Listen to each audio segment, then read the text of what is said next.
Hello children, welcome back to Physics People channel. So today we are going to learn oscillation chapter. So look at the first question. Video pause ಮಾಡಿಬಿಟ್ಟು question ನನ್ನ ಓದಬೇಕು. Go through the question. Question ಓದಿದ್ರಾ? Okay, coming to solution. Question ಅಲ್ಲಿ ಏನು ಕೊಟ್ಟಿದ್ದಾರೆ ಅಂದ್ರೆ 4 equation ಅನ್ನು ಕೊಟ್ಬಿಟ್ಟು 4ರಲ್ಲಿ ಯಾವುದು no I should calculate what amplitude given equation y is equal to a naught plus a sin omega t plus b cos omega t. B cos omega t. I am going to write y minus a naught is equal to a sin omega t plus b cos omega t. y minus a naught ಅನ್ನು ನಾನು y dash ಅಂತ ತಗೋಬಹುದು, ಏನು ತಪ್ಪಿಲ್ಲ. a I will write a sin omega t. I am going to write cos pi by 2 minus omega t. Because sin theta is equal to cos pi by 2 minus theta, we know that, plus b cos omega t. Correct ಇದೆ? ಹೌದಾ? ಹಾಗಾದ್ರೆ ನನಗೆ face ಸಿಕ್ತು ನೋಡಿ. ಎಷ್ಟು face ಎಷ್ಟಿದೆ? pi by 2. So go for amplitude a square plus b square plus 2ab cos psi. cos psi कितना है? 90 डिग्री है. cos 90 डिग्री बोले तो 0. ಹಾಗಾದ್ರೆ ಈ ಕಂಪ್ಲೀಟ್ ಟರ್ಮ್ ಏನಾಗ್ತದೆ? 0 ಕ್ಕೆ ಕನ್ವರ್ಟ್ ಆಗ್ಬಿಡ್ತು. ಸೊ क्या बचा? a is equal to square root of a square plus b square is the answer. Understood? Okay. So coming to next question. Screen ಮೇಲೆ ಕ್ವಶನ್ ಬರ್ತಾ ಇದೆ, ಒಂದ್ಸತಿ ಕ್ವಶನ್ ಅನ್ನು ಓದ್ವಿ. Go through the question. Question ಓದಿದ್ರ ಮಕ್ಕಳೇ? ಎಸ್. ಕ್ವಶನ್ ಅಲ್ಲಿ ಏನ್ ಕೊಟ್ಟಿದ್ದಾರೆ? I should calculate a distance. ಕ್ವಶನಿನ ಪ್ರಕಾರವಾಗಿ ನಾನು ಎಕ್ಸ್ಪ್ಲೈನ್ ಮಾಡ್ತೇನೆ ನೋಡಿ. ಒಂದು ಸಿಸ್ಟಮ್ ಕೊಟ್ಟಿದ್ದಾರೆ. that system executing what? simple harmonic motion. ये क्या है भाई? ये mean position है, ये extreme position है, ये extreme position 2 है. ಕ್ವಶನ್ ಅಲ್ಲಿ ಇಂಡೈರೆಕ್ಟ್ ಆಗಿ ಏನು ಕೇಳಿದ್ದಾರೆ ಅಂದ್ರೆ, ಒಂದು ಕಂಪ್ಲೀಟ್ ಆಸಿಲೇಷನ್ ಆದಾಗ ಎಷ್ಟು ಡಿಸ್ಟೆನ್ಸ್ ಕವರ್ ಆಗ್ತದೆ ಅದನ್ನ ಕ್ಯಾಲ್ಕುಲೇಷನ್ ಮಾಡಬೇಕು. ಅರ್ಥ ಮಾಡ್ಕೋಬೇಕು ವಿದ್ಯಾರ್ಥಿಗಳು. ಒಂದು ಕಂಪ್ಲೀಟ್ ಆಸಿಲೇಷನ್ ಯಾವಾಗ ಆಗ್ತದೆ? Yes, first it should start with mean ಇಂದ ಸ್ಟಾರ್ಟ್ ಆಗಿಬಿಟ್ಟು ಎಕ್ಸ್ಟ್ರೀಮ್ ಇಂದ ಮತ್ತೆ ಮೀನ್ ಇಂದ ಮತ್ತೆ ಎಕ್ಸ್ಟ್ರೀಮ್ ಇಂದ ಮೀನ್ಗೆ ಬರಬೇಕು. ಒಂದು ಆಸಿಲೇಷನ್ ಕಂಪ್ಲೀಟ್ ಆಗ್ತದೆ. ಹಾಗಾದ್ರೆ ಇಲ್ಲಿಂದ ಇಲ್ಲಿಗೆ ಮ್ಯಾಕ್ಸಿಮಮ್ ಡಿಸ್ಪ್ಲೇಸ್ಮೆಂಟ್ ಅನ್ನ ಆಂಪ್ಲಿಟ್ಯೂಡ್ ಎ ಅಂತ ತಗೋತೇವೆ. ಪುನಃ ಈ ಕಡೆ ಮ್ಯಾಕ್ಸಿಮಮ್ ಡಿಸ್ಪ್ಲೇಸ್ಮೆಂಟ್ ಆಂಪ್ಲಿಟ್ಯೂಡ್ ಎ. ಪುನಃ ಮೀನಿಂದ E2ಗೆ ಆಂಪ್ಲಿಟ್ಯೂಡ್ ಎ. ಪುನಃ E2 ಇಂದ ಮೀನ್ಗೆ ಆಂಪ್ಲಿಟ್ಯೂಡ್ ಎ. ಹಾಗಾದ್ರೆ ಎಷ್ಟಾಯ್ತು ನೋಡಿ? ಇಲ್ಲಿಂದ ಇಲ್ಲಿಗೆ ಎ, ಪುನಃ A, 2a, here 2a. So a. So answer is 4a. Distance ಕಿತ್ನಾ ಹುआ भाई? ಡಿಸ್ಟೆನ್ಸ್ 4a ಆಗ್ತದೆ. ಇದೇ ಕ್ವಶನ್ ಅನ್ನ ಕಾಂಪಿಟೇಟಿವ್ ದವರು ಏನ್ ಮಾಡಬಹುದು ಅಂದ್ರೆ ಟ್ವಿಸ್ಟ್ ಮಾಡಿ ಕೇಳಬಹುದು. ಟೋಟಲ್ ಡಿಸ್ಪ್ಲೇಸ್ಮೆಂಟ್ ಅಂತ ಕೇಳಬಹುದು. ಟೋಟಲ್ ಡಿಸ್ಪ್ಲೇಸ್ಮೆಂಟ್ ಎಷ್ಟಾಗ್ತದೆ ಅಂದ್ರೆ, without any hesitation you should write 0. Confuse ಮಾಡ್ಕೋಬೇಡಿ. ಯಾಕಂದ್ರೆ ಇನಿಷಿಯಲ್ ಇಂದ ಸ್ಟಾರ್ಟ್ ಆಯ್ತು, ಫೈನಲ್ ಪೊಸಿಷನ್ ಕೂಡ ಅದೇ ಇದೆ. So displacement is 0 but distance is 4a. so correct answer is 4a. Understood?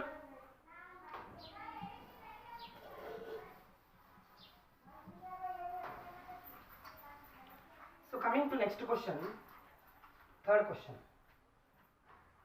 Question ಅನ್ನು ಓದಬೇಕು ವಿದ್ಯಾರ್ಥಿಗಳು. ಕ್ವಶನ್ ಓದಿದ್ರ? ಹಾಗಾದ್ರೆ ಬನ್ನಿ, ಕಮಿಂಗ್ ಟು ಸೊಲ್ಯೂಷನ್. ಹಾ, 4 ಇಕ್ವೇಶನ್ಸ್ಗಳನ್ನು ಕೊಟ್ಬಿಟ್ಟು 4ರಲ್ಲಿ ಯಾವುದು ಸಿಂಪಲ್ ಹಾರ್ಮೋನಿಕ್ ಇಕ್ವೇಶನ್ ಅಂತ ಕೇಳಿದ್ದಾರೆ. ವಿದ್ಯಾರ್ಥಿಗಳೇ, ಆಪ್ಷನ್ಸ್ ನೋಡಿದ ತಕ್ಷಣ ಗೊತ್ತಾಗ್ಬಿಡ್ತದೆ ಏನಂದ್ರೆ ಸೆಕೆಂಡ್ ಒನ್ನು ಮತ್ತು fourth one simple harmonic motion ಆಗೋದೇ ಇಲ್ಲ, ಇಕ್ವೇಶನ್ಸ್ ಆಗೋದೇ ಇಲ್ಲ. ಏನಾದರೂ ಇದ್ರೆ ಪಾಸಿಬಿಲಿಟಿ ಫಸ್ಟ್ ಇಕ್ವೇಶನ್ನು ಮತ್ತು ಥರ್ಡ್ ಇಕ್ವೇಶನ್ನು ಎರಡು ಏನಾಗ್ಬೋದು ಅಂದ್ರೆ ಸಿಂಪಲ್ ಹಾರ್ಮೋನಿಕ್ ಇಕ್ವೇಶನ್ಸ್ ಆಗ್ಬೋದು. ಹಾಗಾದ್ರೆ ಬನ್ನಿ ನೋಡೋಣ. ಫಸ್ಟ್ ಒನ್ ಏನಿದೆ? y is equal to sin omega t minus cos omega t. ಹೌದಲ್ವಾ? ನಾನೇನು ಮಾಡ್ತೇನೆ, I am going to multiply with square root of 2, I am going to divide with square root of 2 on both side. Why? You will come to know that. ನಿಮಗೆ ಗೊತ್ತಾಗ್ತದೆ ವಿದ್ಯಾರ್ಥಿಗಳೇ, ಯಾಕಂತ ನಿಮಗೆ ಗೊತ್ತಾಗ್ತದೆ. ನೋಡಿ, ಇದನ್ನು ನಾನು ಹೇಗಂತ ಬರಿಬೋದು? y 1 upon square root of 2 square root of 2 sin omega t minus square root of 2 cos omega t ಅಂತ ಬರಿಬೋದು. ಅಂದ್ರೆ ನಾನು ಏನು ಮಾಡಿದೆ ಸ್ಕ್ವೇರ್ ರೂಟ್ ಆಫ್ 2 ಅನ್ನು 1 upon square root of 2 ಅನ್ನು ನಾನು ಏನು ಮಾಡಿದೆ, ಕಾಮನ್ ತೆಗೆದೆ. No, 1 upon square root of 2 ಬೇಡ, square root of 2 ಅನ್ನು ಕಾಮನ್ ತಗೊಳ್ಳಿ. I am able to substitute the ವ್ಯಾಲ್ಯೂನ ಸಬ್ಸ್ಟಿಟ್ಯೂಟ್ ಮಾಡ್ಬೋದು. ಏನಾಗ್ತದೆ ನೋಡಿ ಈಗ, y is equal to square root of 2. 1 by root 2 ಅಂದರೆ ಏನು? cos pi by 2 ಅಂತ ಬರಿಬೋದಾ? cos pi by 2 sin omega t minus, what I should write children? I am able to write, tell me, cos, no, sin pi by, not pi by 2, I should write pi by 4, cos pi by 4 1 by root 2, here also pi by 4, cos omega t. ಹಾಗಾದ್ರೆ ನೋಡಿ, ಯಾವ formula ಇದೆ? sin a cos b, sin a cos b, cos a sin b, ಆ formula ಇದೆ. Without any hesitation, I am able to write y is equal to square root of 2 sin of omega t minus pi by 4. ठीक है भाई? Yes? So this equation represents SHM with the time period 2 pi upon omega. ಹೌದಲ್ವಾ? Then go for third equation. Third equation ಅನ್ನು ನೋಡೋಣ ಬನ್ನಿ. Come children, third equation ಏನಿದೆ ನೋಡಿ ಹೇಳಿ. y is equal to 5 cos 3 pi by 4 minus 3 omega t ಇದೆ. ಹೌದಲ್ವಾ? ಇದನ್ನ ನಾನು ಈ ರೀತಿ ಬರೀಬಹುದು ನೋಡಿ, 5 cos minus 3 omega t minus 3 pi by 4 ಅಂತ ನಾನು ಬರಿಬಹುದು. ಎಸ್, ಖಂಡಿತವಾಗಿ ಬರಿಬಹುದು. ನಮಗೆ ಗೊತ್ತಿದೆ cos minus theta is equal to cos theta. ಈ ಸ್ಟ್ಯಾಂಡರ್ಡ್ ಫಾರ್ಮುಲಾ ನಮಗೆ ಗೊತ್ತಿದೆ. ಹಾಗಾದ್ರೆ ಇದನ್ನೆಲ್ಲ ಅಪ್ಲೈ ಮಾಡಿ. cos of minus theta, cos theta. ಹಾಗಾದ್ರೆ y is equal to 5 cos 3 omega t minus 3 pi by 4. So this will also indicate simple harmonic motion. Understood children? ಈ ರೀತಿ models ಬಂದಾಗ ಕಾಂಪಿಟೇಟಿವ್ಲಿ ಈ ರೀತಿಯಾಗಿ ನೀವು ಸಾಲ್ವ್ ಮಾಡಿ. Clear? Okay. So go for next question. Video pause ಮಾಡಿಬಿಟ್ಟು question ಅನ್ನು ಓದಿ. Question number 4. ಕ್ವಶನ್ ಓದಿದ್ರಾ? ಏನು ಕ್ಯಾಲ್ಕುಲೇಷನ್ ಮಾಡಬೇಕಂತೆ? I should calculate small t. ಹೌದಾ? So we know that y is equal to a sin omega t. But question ಅಲ್ಲಿ ಕೊಟ್ಬಿಟ್ಟಿದ್ದಾರೆ, clear ಆಗಿ ಕೊಟ್ಬಿಟ್ಟಿದ್ದಾರೆ. ಏನಂತ? y is equal to half of the amplitude ಅಂತ ಕೊಟ್ಬಿಟ್ಟಿದ್ದಾರೆ. So T ಅನ್ನ calculation ಮಾಡಿ ಅಂತ ಹೇಳಿದ್ದಾರೆ. ಹಾಗಾದ್ರೆ ಬನ್ನಿ, y ಅಂದ್ರೆ ಏನು ಬರಿಬೋದು? a upon 2 a sin omega t, a cancel, so 1 by 2 sin omega t. So omega t is equal to sin inverse of 1 by 2. So omega t is equal to sin inverse of 1 by 2 ಅಂದರೆ ಎಷ್ಟಾಗ್ತದೆ ವಿದ್ಯಾರ್ಥಿಗಳೇ? 5 by 6 ಆಗ್ತದೆ. कोई शक? No शक. Omega बोले तो 2 pi upon t into t is equal to pi by 6 because omega is equal to 2 pi upon t. ಹಾಗಾದ್ರೆ ನನಗೇನು ಬೇಕು ಮಕ್ಕಳೇ? ಪೈ ಪೈ ಕ್ಯಾನ್ಸಲ್, ನನಗೆ ಸ್ಮಾಲ್ ಟಿ ಬೇಕು. ಹಾಗಾದರೆ ಸ್ಮಾಲ್ ಟಿ ಏನಾಗ್ತದೆ? T upon 12 is the answer. Understood? Okay. So coming to next question.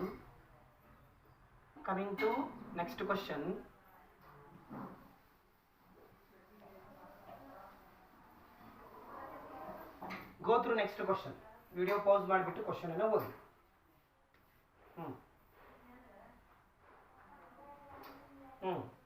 Question ಅಲ್ಲಿ ಏನ್ ಮಾಡಿದ್ದಾರೆ? ಎರಡು ಸಿಸ್ಟಮ್ ಅನ್ನು ಕೊಟ್ಟಿದ್ದಾರೆ. ಇದು ಮೊದಲನೇ ಸಿಸ್ಟಮು SHM ಎಕ್ಸಿಕ್ಯೂಟ್ ಮಾಡ್ತಾ ಇದೆ. ಇದು ಎರಡನೇ ಸಿಸ್ಟಮು, ಇದು ಕೂಡ SHM ಅನ್ನು ಎಕ್ಸಿಕ್ಯೂಟ್ ಮಾಡ್ತಾ ಇದೆ. ಹೌದಾ?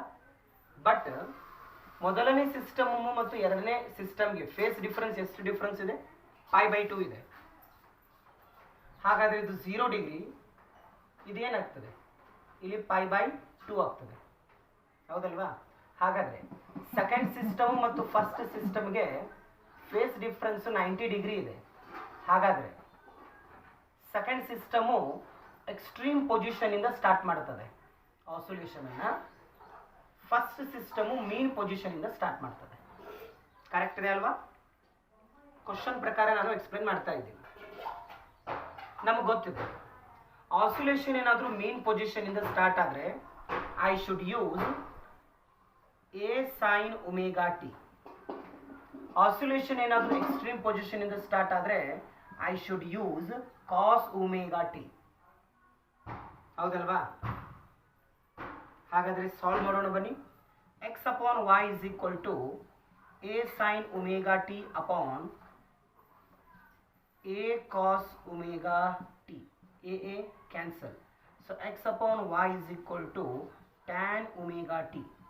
So x upon y is equal to tan theta ಅಥವಾ tan omega t. ನಾನು ಏನು ಬರೀಬಹುದು ಅಂದರೆ x upon square root of a square minus x square ಅಂತ ಬರೀಬಹುದು. x cancel. ಹಾಗಾದರೆ ವಿದ್ಯಾರ್ಥಿಗಳೇ ಏನು ಆಗ್ತದೆ ನೋಡಿ? 1 upon y square ಸ್ಕ್ವೇರ್ ಮಾಡಿ a square minus x square. Cross multiplication ಮಾಡಿ a square minus x square is equal to y square. ಹಾಗಾದರೆ a square is equal to x square plus y square. ಹಾಗಾದರೆ ವಿದ್ಯಾರ್ಥಿಗಳೇ ಈ equation ಏನನ್ನ representation ಮಾಡ್ತದೆ ವಿದ್ಯಾರ್ಥಿಗಳೇ? Very good. This equation represent what kind of motion? Circular motion ಅನ್ನ ಇದು indicate ಮಾಡ್ತದೆ. Understood? Okay. So coming to next question.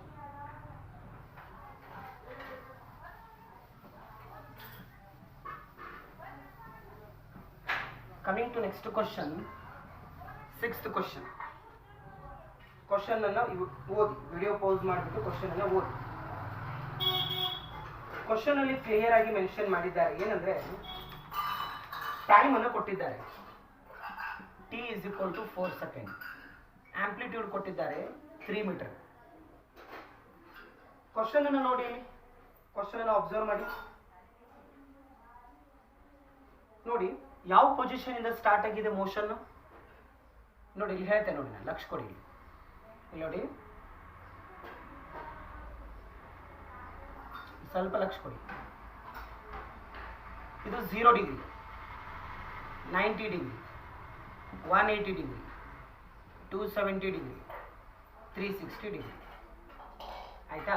ಅಂದರೆ main position, extreme position, again main position, again extreme position, again main position. ಒಂದು oscillation complete ಆಯಿತು, ಒಂದು cycle complete ಆಯಿತು. ಕ್ವಶನಲ್ಲಿ ಏನು ಮಾಡಿದ್ದಾರೆ ಅಂದರೆ, ಇದು ಎಕ್ಸ್ಟ್ರೀಮು, ಸಾರಿ ಇದು ಮೇನ್ ಪೊಸಿಷನ್, ಇದು ಎಕ್ಸ್ಟ್ರೀಮ್ ಪೊಸಿಷನ್, ಇದು ಕೂಡ ಎಕ್ಸ್ಟ್ರೀಮ್ ಪೊಸಿಷನ್, ಇದು ಕೂಡ ಮೇನ್ ಪೊಸಿಷನ್. ಕ್ವಶನ್ ಅನ್ನು ನೀವು ನೋಡಿಬಿಟ್ಟು ಹೇಳಿ, ಯಾವ ಪೊಸಿಷನ್ ಇಂದ ಆಸಿಲೇಷನ್ ಸ್ಟಾರ್ಟ್ ಆಗಿದೆ? ವೆರಿ ಗುಡ್, ಎಕ್ಸ್ಟ್ರೀಮ್ ಪೊಸಿಷನ್ ಇಂದ ಸ್ಟಾರ್ಟ್ ಆಗಿದೆ ನೋಡಿ, ಇಲ್ಲಿಂದ ಆಸಿಲೇಷನ್ ಸ್ಟಾರ್ಟ್ ಆಗಿದೆ. ಹೇಗೆ ಗೊತ್ತಾಯ್ತು? ಯಾಕಂದ್ರೆ t is equal to 0 ಅಂತ ಅಲ್ಲೇ ಕೊಟ್ಬಿಟ್ಟಿದ್ದಾರೆ ನೋಡಿ ಕ್ವಶನ್ ಅಲ್ಲಿ. ಅದರ ಅರ್ಥ ಏನು? ಆಸಿಲೇಷನ್ ಪಾಯಿಂಟ್ P ಇಂದ ಸ್ಟಾರ್ಟ್ ಆಗಿದೆ. ಹಾಗಾದ್ರೆ ಆಸಿಲೇಷನ್ ಎಕ್ಸ್ಟ್ರೀಮ್ ಪಾಯಿಂಟ್ ಇಂದ ಸ್ಟಾರ್ಟ್ ಆಗಿದೆ. ಆಸಿಲೇಷನ್ ಏನಾದರೂ ಎಕ್ಸ್ಟ್ರೀಮ್ ಪಾಯಿಂಟ್ ಇಂದ ಸ್ಟಾರ್ಟ್ ಆದರೆ ಯಾವ ಇಕ್ವೇಶನ್ ಅನ್ನ ಯೂಸ್ ಮಾಡಬೇಕು ನಾನು? Very good, I should use y is equal to a cos omega t. ಮುಗಿದೇ ಹೋಯ್ತಲ್ಲ. y is equal to a ಅಂದ್ರೆ 3 cos omega t. But we don't know omega. Omega calculation ಮಾಡೋಣ. Omega is equal to 2 pi upon t, 2 pi upon 4 ಕೊಟ್ಟಿದ್ದಾರೆ. Omega is equal to ಏನಾಗ್ತದೆ? pi by 2 ಆಗ್ತದೆ. ಹಾಗಾದ್ರೆ substitute ಮಾಡಿ. y is equal to 3 cos pi by 2 into t is the answer. Option A is correct. Understood, children? Okay. Yes. So coming to 7th question. Last year NEET ಅಲ್ಲಿ ಕೇಳಿರ್ತಕ್ಕಂಥ question ನೋಡಿ, ಲಕ್ಷ ಕೊಡಬೇಕು. 7th question, face difference between displacement and acceleration ಅಂತ. ಇಲ್ಲಿ ನೋಡಿ, ನಾನು ನಿಮ್ಗೆ ಒಂದು shortcut method ಹೇಳ್ಕೊಡ್ತೇನೆ. Suppose ಒಂದು ಪಾರ್ಟಿಕಲು SHM ಅನ್ನ ಎಕ್ಸಿಕ್ಯೂಟ್ ಮಾಡ್ತಾ ಇದೆ ಅಂತ ತಿಳ್ಕೊಳ್ಳಿ. ಹೌದಾ? ಇದು ಮೇನ್ ಪೊಸಿಷನ್ನು, ಇದು ಎಕ್ಸ್ಟ್ರೀಮ್ ಪೊಸಿಷನ್ನು, ಇದು ಎಕ್ಸ್ಟ್ರೀಮ್ ಪೊಸಿಷನ್ನು. ಇಲ್ಲಿ ಡಿಸ್ಪ್ಲೇಸ್ಮೆಂಟು 0 ಇರ್ತದೆ, ಇಲ್ಲಿ ಡಿಸ್ಪ್ಲೇಸ್ಮೆಂಟು ಮ್ಯಾಕ್ಸಿಮಮ್ ಇರ್ತದೆ, ಇಲ್ಲಿ ಡಿಸ್ಪ್ಲೇಸ್ಮೆಂಟು ಮ್ಯಾಕ್ಸಿಮಮ್ ಇರ್ತದೆ, ಇಲ್ಲಿ ವೆಲಾಸಿಟಿ ಮ್ಯಾಕ್ಸಿಮಮ್ ಇರ್ತದೆ, ಇಲ್ಲಿ ವೆಲಾಸಿಟಿ 0 ಇರ್ತದೆ, ಇಲ್ಲಿ ವೆಲಾಸಿಟಿ 0 ಇರ್ತದೆ. ಮೀನ್ ಅಲ್ಲಿ ಆಕ್ಸೆಲರೇಷನ್ ಮ್ಯಾಕ್ಸಿಮಮ್ ಇರ್ತದೆ, ಎಕ್ಸ್ಟ್ರೀಮ್ ಅಲ್ಲಿ ಆಕ್ಸೆಲರೇಷನ್ 0 ಇರ್ತದೆ, ಎಕ್ಸ್ಟ್ರೀಮ್ ಅಲ್ಲಿ ಆಕ್ಸೆಲರೇಷನ್ 0 ಇರ್ತದೆ. ಇನ್ನೊಂದು ಇಂಪಾರ್ಟೆಂಟ್ ಪಾಯಿಂಟ್ ಏನಂದ್ರೆ ವಿದ್ಯಾರ್ಥಿಗಳೇ, ಲಕ್ಷ ಕೊಡಬೇಕು ನೋಡಿ. ಇಲ್ಲಿ ಡಿಸ್ಪ್ಲೇಸ್ಮೆಂಟು ಮತ್ತು ವೆಲಾಸಿಟಿ, ಡಿಸ್ಪ್ಲೇಸ್ಮೆಂಟು ಮತ್ತು ವೆಲಾಸಿಟಿ ಎರಡರ ಮಧ್ಯೆ ಫೇಸ್ ಡಿಫರೆನ್ಸ್ ಎಷ್ಟಿರ್ತದೆ ಅಂದ್ರೆ pi by 2 ರೇಡಿಯನ್ ಇರ್ತದೆ. pi by 2 radian. ಹೌದಾ? ಅದೇ ರೀತಿ ಇದೇನು? Displacement and velocity face difference. ಅದೇ ರೀತಿ ವೆಲಾಸಿಟಿ ಮತ್ತು ಆಕ್ಸೆಲರೇಷನ್ ಮಧ್ಯೆ ಇರ್ತಕ್ಕಂಥ ಫೇಸ್ ಡಿಫರೆನ್ಸ್ ಕೂಡ pi by ರೇಡಿಯನ್ ಇರ್ತದೆ, pi by 2 ರೇಡಿಯನ್ ಇರ್ತದೆ. ಬಟ್ ಡಿಸ್ಪ್ಲೇಸ್ಮೆಂಟು ಮತ್ತು ಆಕ್ಸೆಲರೇಷನ್ ಮಧ್ಯೆ ಇರ್ತಕ್ಕಂಥ ಫೇಸ್ ಡಿಫರೆನ್ಸ್ ಎಷ್ಟಿರ್ತದೆ ಅಂದ್ರೆ pi ರೇಡಿಯನ್ ಇರ್ತದೆ. ಹಾಗಾದ್ರೆ ಕ್ವಶನ್ ಏನಿದೆ? The phase difference between displacement and acceleration. So which one is the correct option? pi radian is the correct option. ಬೇಕಾದ್ರೆ ಅವರು ಕ್ವಶನ್ ಅಲ್ಲಿ ಏನಾದ್ರು phase difference between displacement velocity ಅಂದ್ರೆ pi by 2 ಅಂತ ಬರೀರಿ. Phase difference between velocity and acceleration ಅಂದ್ರೆ pi by 2 radian ಅಂತ ಬರೀಬೇಕು. ಅರ್ಥ ಆಯ್ತು ಮಕ್ಕಳೇ? Okay. So coming to next question, 8th question. Video pause ಮಾಡಿಬಿಟ್ಟು ಕ್ವಶನ್ ಅನ್ನು ಓದಿ. Average velocity of a particle executing SHM in one complete vibration ante. 2019 NEET. ಏನಿರ್ಬೋದು ಆನ್ಸರ್? Very good, 0 is the answer. 0 is the answer. Why 0? ನೋಡಿ, velocity ಅಂದರೆ ಏನು ಮಕ್ಕಳೇ? Displacement divided by time. ನಾನು ಆವಾಗಲೇ ಹೇಳ್ಕೊಟ್ಟಿದ್ದೆ ನಿಮಗೆ ಒಂದು ಕ್ವಶನನ್ನು ಬಿಡಿಸೋವಾಗ ಏನಂತ ಹೇಳ್ಕೊಟ್ಟಿದ್ದೆ, ಒಂದು ಸಿಸ್ಟಮ್ ಏನಾದರೂ ಸಿಂಪಲ್ ಹಾರ್ಮೋನಿಕ್ ಮೋಷನನ್ನು ಏನಾದರೂ ಎಕ್ಸಿಕ್ಯೂಟ್ ಮಾಡ್ತಾ ಇದ್ದರೆ ಡಿಸ್ಪ್ಲೇಸ್ಮೆಂಟ್ ಎಷ್ಟಿರ್ತದೆ ಅಂತ ಹೇಳ್ಕೊಟ್ಟಿದ್ದೆ. Displacement is 0. ಡಿಸ್ಟೆನ್ಸ್ 0 ಇರೋದಿಲ್ಲ, ಡಿಸ್ಪ್ಲೇಸ್ಮೆಂಟ್ 0 ಇರ್ತದೆ. ಹಾಗಾದರೆ velocity is equal to displacement upon time. Displacement is 0 divided by time. So 0 by anything is 0. So average velocity is 0. Understood? So look at the question. Question number 9. Go through the question. I should calculate water. I should calculate T, capital T. Yes or no? We know that velocity is given by omega a square minus x square. Acceleration is given by minus omega square x. Question ಅಲ್ಲಿ clear ಆಗಿ mention ಮಾಡಿಬಿಟ್ಟಿದ್ದಾರೆ. ಏನಂತ ಏನು ಕೊಟ್ಟಿದ್ದಾರೆ ಅಂದರೆ question ಅಲ್ಲಿ amplitude 3 centimeter ಅಂತೆ. At x is equal to 2 centimeter, velocity of the particle is equal to acceleration ಅಂತೆ. ನೋಡಿ ಕ್ಲಿಯರ್ ಆಗಿ ಕ್ವಶನ್ ಅಲ್ಲಿ ಮೆನ್ಷನ್ ಮಾಡಿಬಿಟ್ಟಿದ್ದಾರೆ ಅವರು ಕಂಡೀಷನ್ ಅನ್ನು. 2 centimeter from the mean position v is equal to a ಅಂತೆ. ಹಾಗಾದ್ರೆ ಟಿ ಕ್ಯಾಲ್ಕುಲೇಷನ್ ಮಾಡಬೇಕಂತೆ. ಬನ್ನಿ ಹಾಗಾದ್ರೆ ಕ್ಯಾಲ್ಕುಲೇಷನ್ ಮಾಡೋಣ.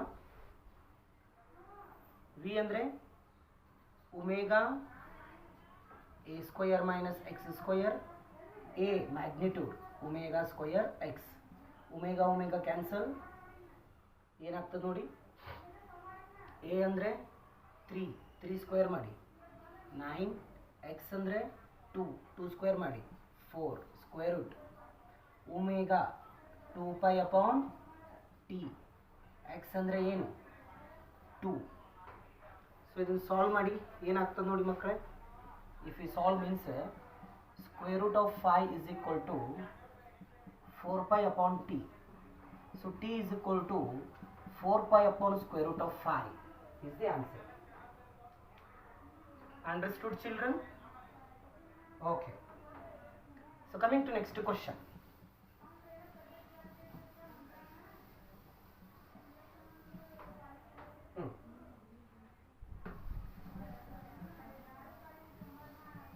Next question ಓದಿ.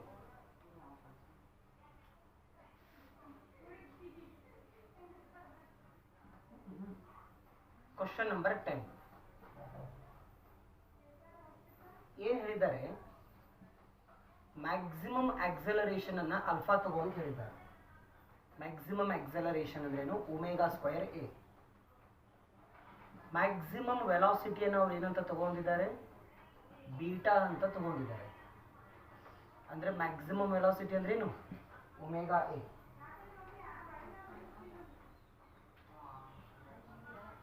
ಅಲ್ಫಾ ಅಪಾನ್ ಬೀಟಾ ಏನಾಗ್ತದೆ, omega square A upon omega A. A cancel, omega omega cancel. So alpha upon beta, omega ಅಂದರೆ ಏನು 2 pi upon T. ಹಾಗಾದರೆ ಟಿ ಏನಾಗ್ತದೆ ನೋಡಿ, T is equal to 2 beta pi upon alpha is the answer. Understood? Okay.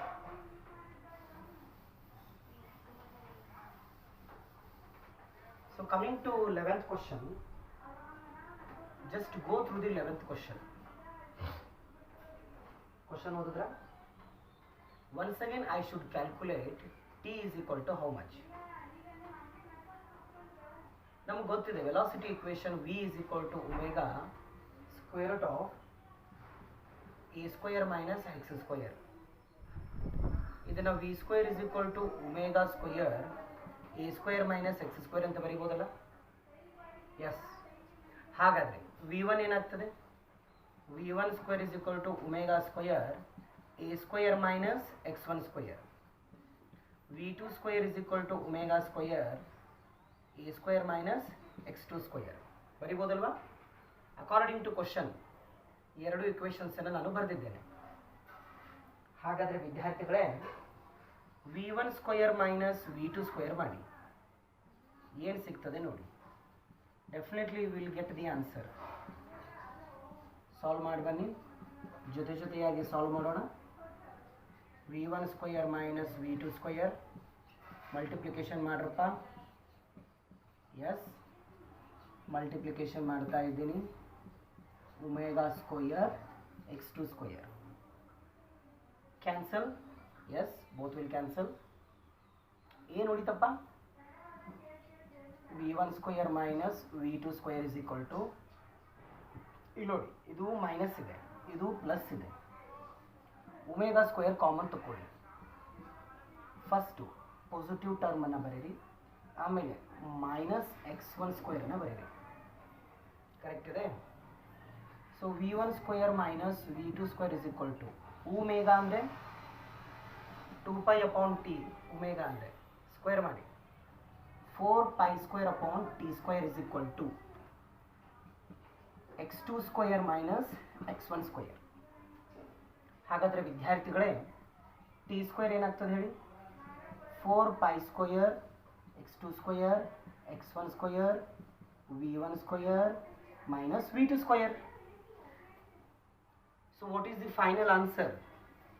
So final answer, t is equal to square root of, no, t is equal to 2π square root of x2 square minus x1 square divided by v1 square minus v2 square is the answer.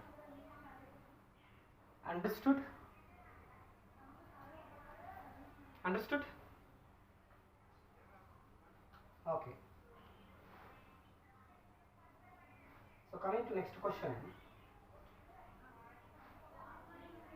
Question number 12. Shall I read this one?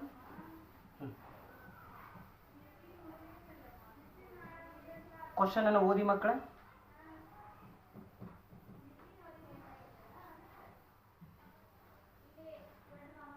Question ಓದಿ. ಓದಿದ್ರ? Option A is correct. ನೋಡಿ, option A correct ಆಗ್ತದೆ. ಯಾಕಂದ್ರೆ acceleration directly proportional to displacement, but both are in opposite direction. ಹೌದಲ್ವಾ? Question ಅಲ್ಲಿ ಅವರು displacement ಅನ್ನ X ಅಂತ ತಗೊಂಡಿದ್ದಾರೆ, ತಗೊಳ್ಳಿ, ಏನು ತಪ್ಪಿಲ್ಲ. ಹೌದಾ? ಕ್ವಶನ್ ಅಲ್ಲಿ ಅವ್ರು ಏನು ಮಾಡಿದ್ದಾರೆ? ಎಕ್ಸ್ ಜೊತೆಗೆ ಮತ್ತೊಂದನ್ನ ಎಡಿಷನ್ ಮಾಡಿದ್ದಾರೆ, small displacement a. So option A is correct.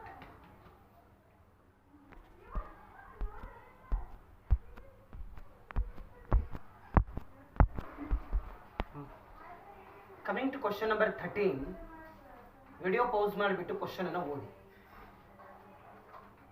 Very good. Option D is correct. ಯಾಕೆ?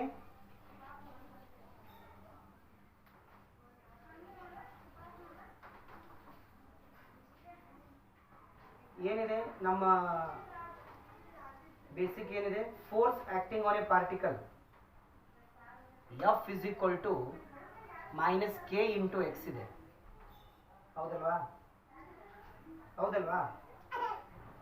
ಹಾಗಾದ್ರೆ F is equal to minus k into a x. So a is ಒಂದು ಟರ್ಮ್ ಏನೋ ಕೊಟ್ಟಿದ್ದಾರೆ ಅವರು, let it be. So F is equal to minus a kx is the correct option. Understood? So coming to question number 14. Energy ಮೇಲೆ ಇರ್ತಕ್ಕಂಥ question. ನಾನೀಗ already ಹೇಳಿದ್ದೇನೆ ವಿದ್ಯಾರ್ಥಿಗಳೇ, ನೋಡಿ ಕ್ವಶನ್ ನಂಬರ್ 14 ನಾನು ನಿಮ್ಗೆ ಆಲ್ರೆಡಿ ಎಕ್ಸ್ಪ್ಲೇನ್ ಮಾಡಿದ್ದೇನೆ. Suppose a particle is executing simple harmonic motion. 14th one. ಒಂದು ಪಾರ್ಟಿಕಲ್ ಏನು ಮಾಡ್ತಾ ಇದೆ, ಸಿಂಪಲ್ ಹಾರ್ಮೋನಿಕ್ ಮೋಷನನ್ನು ಎಕ್ಸಿಕ್ಯೂಟ್ ಮಾಡ್ತಾ ಇದೆ. ಇದು mean position, this is extreme position, this is extreme position.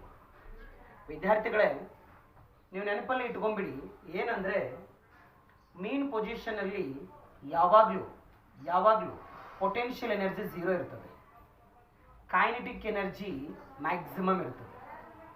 Extreme ಪೊಸಿಷನಲ್ಲಿ ಪೊಟೆನ್ಷಿಯಲ್ ಎನರ್ಜಿ ಮ್ಯಾಕ್ಸಿಮಮ್ ಇರ್ತದೆ, ಬಟ್ ಕೈನೆಟಿಕ್ ಎನರ್ಜಿ 0 ಇರ್ತದೆ. ನೆನಪಿಟ್ಕೊಂಡ್ಬಿಡಿ, ಇವೆಲ್ಲ ಶಾರ್ಟ್ಕಟ್ ಮೆಥಡ್ಸು, ಹೌದಾ? ಹಾಗಾದರೆ ವಿದ್ಯಾರ್ಥಿಗಳೇ ಇಲ್ಲಿ ನೋಡಿ, ಹಾಗಾದರೆ ಈ ಇಂಟರ್ಮೀಡಿಯೇಟ್ ಪೊಸಿಷನಲ್ಲಿ ಏನಾಗ್ತದೆ ಸರ್? ಈ ಇಂಟರ್ಮೀಡಿಯೇಟ್ ಪೊಸಿಷನಲ್ಲಿ ಟೋಟಲ್ ಎನರ್ಜಿ ಏನಿರ್ತದೆ ಅಂದರೆ sum of kinetic energy plus potential energy ಇರ್ತದೆ. ಅರ್ಥ ಮಾಡ್ಕೊಳ್ಳಿ, ಇದು ಕಂಪ್ಲೀಟ್ ಇದೆ, ಏನಂದರೆ ಕ್ಲಿಯರ್ ಇದೆ. ಮೀನ್ ಪೊಸಿಷನಲ್ಲಿ kinetic maximum, potential is 0. Extreme ಪೊಸಿಷನಲ್ಲಿ ಪೊಟೆನ್ಷಿಯಲ್ ಮ್ಯಾಕ್ಸಿಮಮ್, ಕೈನೆಟಿಕ್ ಇಸ್ 0. ಇದರ ಅರ್ಥ ಮೀನ್ ಪೊಸಿಷನ್ನಲ್ಲಿ ಇರ್ತಕ್ಕಂಥ ಕೈನೆಟಿಕ್ ಎನರ್ಜಿ ಎಕ್ಸ್ಟ್ರೀಮ್ ಪೊಸಿಷನ್ನಲ್ಲಿ ಪೊಟೆನ್ಷಿಯಲ್ ಎನರ್ಜಿಯಾಗಿ ಕನ್ವರ್ಟ್ ಆಗ್ತದೆ. ಅದೇ ಎಕ್ಸ್ಟ್ರೀಮ್ ಪೊಸಿಷನ್ನಲ್ಲಿ ಇರ್ತಕ್ಕಂಥ ಪೊಟೆನ್ಷಿಯಲ್ ಎನರ್ಜಿ ಇಲ್ಲಿ ಕೈನೆಟಿಕ್ ಎನರ್ಜಿಯಾಗಿ ಕನ್ವರ್ಟ್ ಆಗ್ತದೆ. ಹಾಗಾದರೆ ಈ ಪಾಯಿಂಟಲ್ಲಿ ಟೋಟಲ್ ಎನರ್ಜಿ ಏನಾಗ್ತದೆ? Potential energy plus kinetic energy. So total energy ಏನಾಗ್ತದೆ ಹೇಳಿ? ಕೈನೆಟಿಕ್ ಎನರ್ಜಿ 0, ಪೊಟೆನ್ಷಿಯಲ್ ಎನರ್ಜಿ ಆಗ್ತದೆ, ಹೌದಲ್ವಾ? ಈ ಪಾಯಿಂಟಲ್ಲಿ total energy is equal to potential energy. ಈ ಪಾಯಿಂಟಲ್ಲಿ ನೋಡಿ, total energy is equal to potential plus kinetic. Mean ಪೊಸಿಷನಲ್ಲಿ potential 0, kinetic maximum. So total energy is equal to kinetic energy ಇರ್ತದೆ ಈ ಪಾಯಿಂಟಲ್ಲಿ. ಇಂಟರ್ಮೀಡಿಯೇಟ್ ಪೊಸಿಷನಲ್ಲಿ total energy is equal to kinetic energy plus potential energy. ಹಾಗಾದರೆ question ಅನ್ನು ಓದಿ, ಏನು ಕೊಟ್ಟಿದ್ದಾರೆ ಅವರು? The maximum values of the particle, the maximum values of the potential energy and the total energy are respectively. Same children. ಇಲ್ಲಿ ನೋಡಿ, suppose ಈ extreme point ಅಲ್ಲಿ ಪೊಟೆನ್ಷಿಯಲ್ ಎನರ್ಜಿ ವ್ಯಾಲ್ಯೂ k0 ಇದೆ ಅಂತ ತಿಳ್ಕೊಳ್ಳಿ, ಹೌದಾ? ಟೋಟಲ್ ಎನರ್ಜಿ ವ್ಯಾಲ್ಯೂನು ಕೂಡ ಏನಾಗ್ತದೆ? k0 ಆಗ್ತದೆ. ಯಾಕಂದ್ರೆ total energy is equal to potential energy. Getting what I am telling?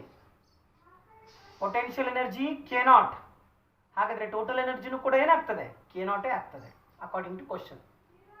So option C is correct. k0 is correct. Understood children? Yes? Okay. Coming to question number 15. Question ಅನ್ನು ಓದಿ, video pause ಮಾಡಿಬಿಟ್ಟು question ಅನ್ನು ಓದಿ. S, ಏನು calculation ಮಾಡ್ಬೇಕಾರ question ಅಲ್ಲಿ? Very good. I should calculate what potential energy. We know that potential energy is given by half m omega square y square. Question ಅಲ್ಲಿ ಏನು ಕೊಟ್ಬಿಟ್ಟಿದ್ದಾರೆ ಅಂದ್ರೆ y is equal to a/2 ಅಂತ ಕೊಟ್ಬಿಟ್ಟಿದ್ದಾರೆ. ಹಾಗಾದ್ರೆ potential energy ಏನಾಗ್ತದೆ? 1/2 m omega square a square upon 4 ಆಗ್ತದೆ, ಹೌದಲ್ವಾ? ಹಾಗಾದ್ರೆ ಇದನ್ನ ಏನಂತ ಬರಿಬಹುದು ನಾನು? Potential energy is equal to ಏನಂತ ಬರಿಬಹುದು? 1/4 into 1/2 m omega square a square ಅಂತ ಬರಿಬಹುದು. ಕೊಯ್ ಶಕ್? ನೋ ಶಕ್. ಹಾಗಾದ್ರೆ potential energy is equal to 1/4 into ಹಿಂಗಂದ್ರೆ ಏನ್ರ half m omega square a square ಅಂದ್ರೆ ಏನು? Very good. Total energy. Total energy formula ಏನಿದೆ? Half m omega square a square ಇದೆ. ಕೊಯ್ ಶಕ್?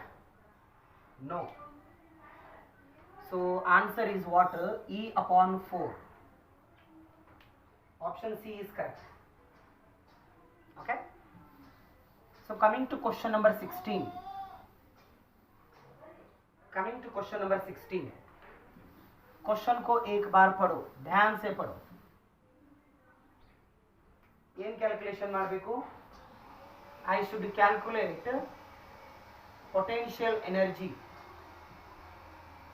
क्वेश्चन में क्या दिया है? K दिया है 2 × 10⁻⁶ न्यूटन पर मीटर. डिस्टेंस डिस्प्लेसमेंट दिया है 0.01 मीटर. टोटल मैकेनिकल एनर्जी दिया है, क्या दिया है? Total energy, mechanical energy 160 joule दिया है.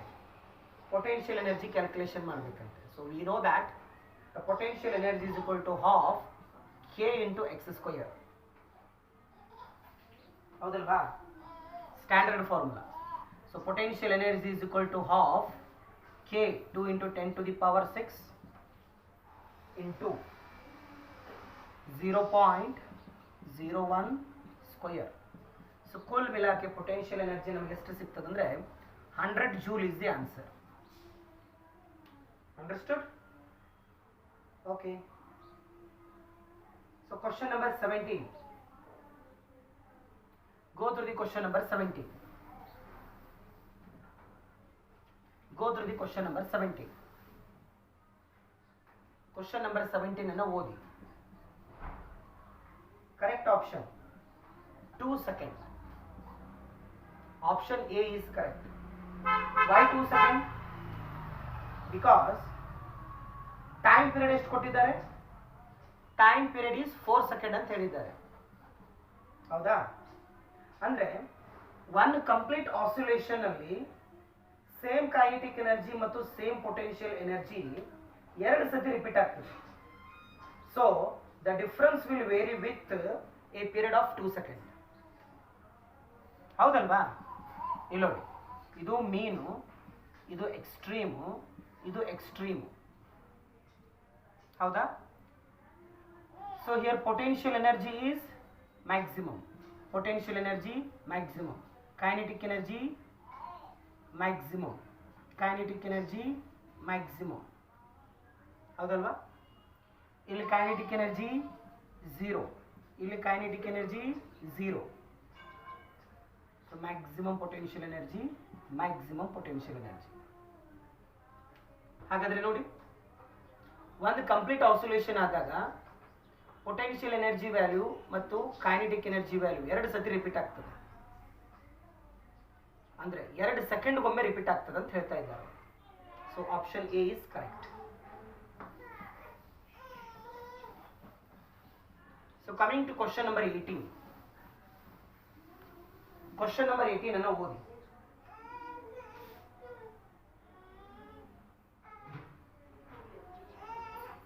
Question number 18. Coming to solution, potential energy is equal to V ಅಂತ ತಗೊಂಡಿದ್ದಾರೆ. That is half m omega square x square. Kinetic energy ಅನ್ನು T ಅಂತ ತಗೊಂಡಿದ್ದಾರೆ. That is half m omega square a square minus x square.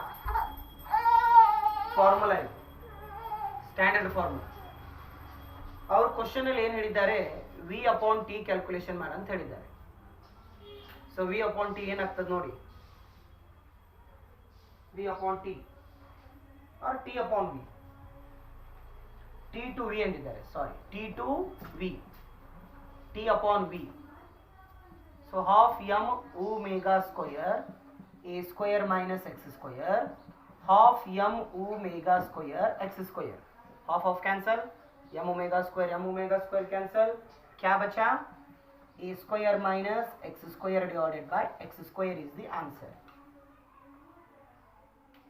Option C is correct. Understood? Okay. So coming to question number 19. Question number 19 ಅನ್ನು ಓದಿ ಬೇಗ. Question number 19 ಅನ್ನು ಓದಿದ್ರೆ ಏನು calculation ಮಾಡಬೇಕು? 19th ಕ್ವಶನ್ ಅಲ್ಲಿ I should calculate t is equal to how much. We know that magnitude of acceleration is given by omega square y. Sir ಏನು sir, ಒಂದೊಂದ್ಸತಿ y ತಗೋತೀರಾ, ಒಂದೊಂದ್ಸತಿ x ತಗೋತೀರಾ, ಏನಾಗಿದೆ ನಿಮಗೆ? ನನಗೇನಾಗಿಲ್ಲ, ತಗೋಬಹುದು. ಹೌದಾ? ಹಾಗಾದ್ರೆ ಬನ್ನಿ, y ಕೊಟ್ಟಿದ್ದಾರೆ ಕ್ವಶನ್ ಅಲ್ಲಿ, y ಕೊಟ್ಟಿದ್ದಾರಲ್ಲ ಕ್ವಶನ್ ಅಲ್ಲಿ. ಎಷ್ಟಿದೆ y? y is 5 ಕೊಟ್ಟಿದ್ದಾರೆ. a is given, a ಕೊಟ್ಟಿದ್ದಾರ.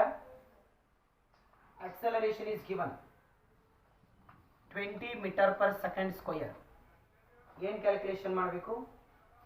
T calculation ಮಾಡಬೇಕಂತೆ. ಹಾಗಾದ್ರೆ ಬನ್ನಿ, ಎ 20, ಒಮೆಗಾ ಅಂದ್ರೆ ಏನು? 2 pi upon t ಅಂದ್ರೆ square, 4 pi square upon t square into y 5, 5 1s are 5 4s are 4 4, so t square is equal to pi square, so t is equal to pi second is the answer. Understood? ನೋಡಿ ಎಷ್ಟು simple ಇದೆ. 2018ರಲ್ಲಿ ಕೇಳಿರ್ತಕ್ಕಂಥ question ಇದು ನೀಟಲ್ಲಿ. ಇದೇ ರೀತಿ simple questions ಬರ್ತಿರ್ತವೆ, but ನಮಗೆ awareness ಇರೋದಿಲ್ಲ ಅಷ್ಟೇ. ಯಾಕಂದರೆ ನಮಗೆ ಓದಿರೋದಿಲ್ಲ ಅಷ್ಟೇ, ಸಿನಾಪ್ಸಿಸ್ ಗೊತ್ತಿರೋದಿಲ್ಲ, ಮಾಡೆಲ್ಸ್ ನಮಗೆ ಗೊತ್ತಿರೋದಿಲ್ಲ. So question number 20. ಎಸ್, ಈಗ ಕಾನ್ಸೆಪ್ಟ್ ಚೇಂಜ್ ಆಯಿತು. ಸ್ಪ್ರಿಂಗ್ ಮೇಲೆ ಇರ್ತಕ್ಕಂಥ ಕ್ವಶನ್ ಅಲ್ಲಿ ಏನಿದೆ ನೋಡಿ, ಒಂದು ಸ್ಪ್ರಿಂಗ್ ಇದೆ, ಅದನ್ನ 3 ಪಾರ್ಟ್ ಅಲ್ಲಿ ಕಟ್ ಮಾಡಿದ್ದಾರೆ. ಸೀರೀಸ್ ಕಾಂಬಿನೇಷನ್ ಅನ್ನ ಕೆ ಡ್ಯಾಶ್ ಅಂತ ತಗೊಂಡಿದ್ದಾರೆ, ಪ್ಯಾರಲಲ್ ಕಾಂಬಿನೇಷನ್ ಅನ್ನ ಕೆ ಡಬಲ್ ಡ್ಯಾಶ್ ತಗೊಂಡಿದ್ದಾರೆ. Series combination it is parallel combination K double dash ಅಂತ ತಗೊಂಡಿದ್ದಾರೆ. ತಗೊಳ್ಳಿ, ಏನು ತಪ್ಪಿಲ್ಲ.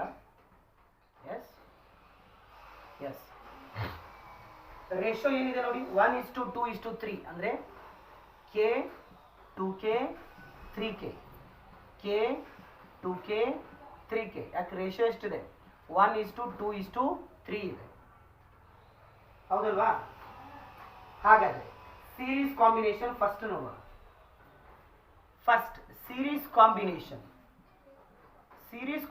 ನಮ್ಗೆ ಗೊತ್ತಿದೆ. 1/k equivalent is equal to 1/k1 plus 1/k2 plus 1/k3.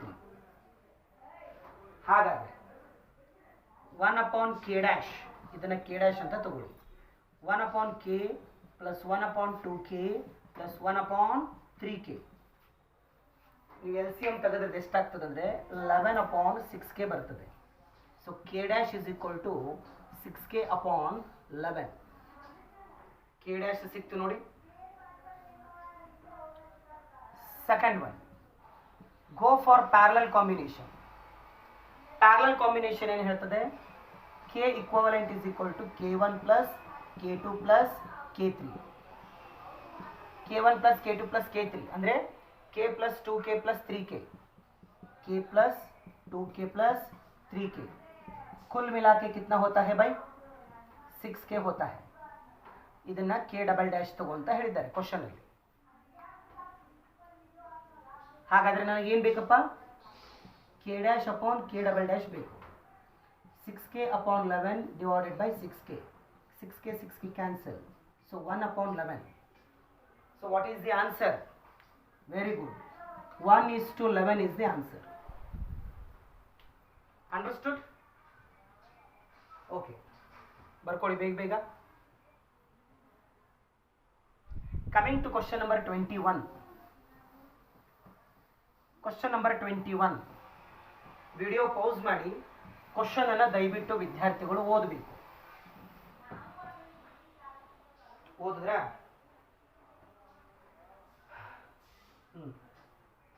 According to question ನಾನೇನು ಬರೀಬಹುದು ಅಂದ್ರೆ t is equal to 2 pi square root of m upon k. Standard formula ಇದು, spring block system. t is directly proportional to m, t1 directly proportional to m1, t2 directly proportional to m2 ಅಂತ ಬರಿಬಹುದು. ಹಾಗಾದ್ರೆ ನಾನೇನು ಬರಿಬಹುದು ಹೇಳಿ? t1 ಕೊಟ್ಟಿದ್ದಾರೆ, so t1 upon t2 is equal to square root of ಏನಂತ ಬರಿಬಹುದು? M upon M plus one ಅಂತ ಬರಿಬೋದು ನೋಡಿ, ಹೌದಲ್ಲ? ಯಾಕೆ? ಎಮ್ ಒನ್ ಅಂದರೆ ಎಮ್ ಟು ಅಂದರೆ ಎಮ್ ಪ್ಲಸ್ ಒನ್. ಯಾಕಂದ್ರೆ ಸೆಕೆಂಡ್ ಕೇಸಲ್ಲಿ 1 kg ಮಾಸ್ ಅನ್ನು ಜಾಸ್ತಿ ಮಾಡಿದ್ದಾರೆ ಅವರು, ಹೌದಲ್ಲ? ಸೊ T1 ಕೊಟ್ಟಿದ್ದಾರೆ, ಎಷ್ಟಿದೆ? T1 3, T2 5. So M upon M plus one square 9/25 M upon M plus one. ಹಾಗಾದರೆ ವಿದ್ಯಾರ್ಥಿಗಳೇ ಸಾಲ್ವ್ ಮಾಡಿ ಎಮ್ ಇಸ್ ಈಕ್ವಲ್ ಟು ಎಷ್ಟು ಸಿಗ್ತದಂದರೆ, ಸಾಲ್ವ್ ಮಾಡಿದಾಗ 9/16 kg ಸಿಗ್ತದೆ. ಸಾಲ್ವ್ ಮಾಡಿ ನೋಡಿ. Okay, yes. So coming to question, next question number 22. Question number 22. Video pause ಮಾಡಿಬಿಟ್ಟು question ಓದಿ. ಕ್ವಶನ್ ಓದಿದ್ರಾ? ಹಾಗಾದ್ರೆ ಕ್ವಶನ್ ಅಲ್ಲಿ ಏನು ಕೊಟ್ಟಿದ್ದಾರೆ ಮಕ್ಕಳೇ? ಏನು ಕ್ಯಾಲ್ಕುಲೇಷನ್ ಮಾಡಬೇಕು ನೋಡಿ. ಪೀರಿಯಡ್ ಅನ್ನ ಕ್ಯಾಲ್ಕುಲೇಷನ್ ಮಾಡಬೇಕು, time period of the oscillation. So we no that the time period of the mass connected to spring is given by T is equal to 2 pi square root of m upon k. But question ಅಲ್ಲಿ mass ಅನ್ನ double ಮಾಡಿದ್ದಾರೆ, m plus m ಅಂತ ಮಾಡಿದ್ದಾರೆ ನೋಡಿ. ಮತ್ತೊಂದು mass ಅನ್ನ attach ಮಾಡಿದ್ದಾರೆ. So T dash is equal to 2 pi square root of 2m upon k. So T dash is equal to 2 pi, ಇದನ್ನ square root of 2 into m upon k ಅಂತ ಬರಿಬಹುದು. So T dash is equal to square root of 2 ಅನ್ನ ಈ ಕಡೆ ಬರ್ಕೋತೇನೆ, ಏನು ಉಳಿತು? 2 pi square root of m upon k. 2 pi into square root of m upon k ಅಂದ್ರೆ ಏನು? t. So I will write t. So option D is correct. Option D is correct. Okay, ಅರ್ಥ ಆಗಿದೆ ಅಲ್ವಾ ಇದು? Okay children, so ನಾನು ಒಂದು 6 questions ನಿಮಗೆ homework ಕೊಡ್ತೇನೆ. Try to solve those numericals. Thank you children.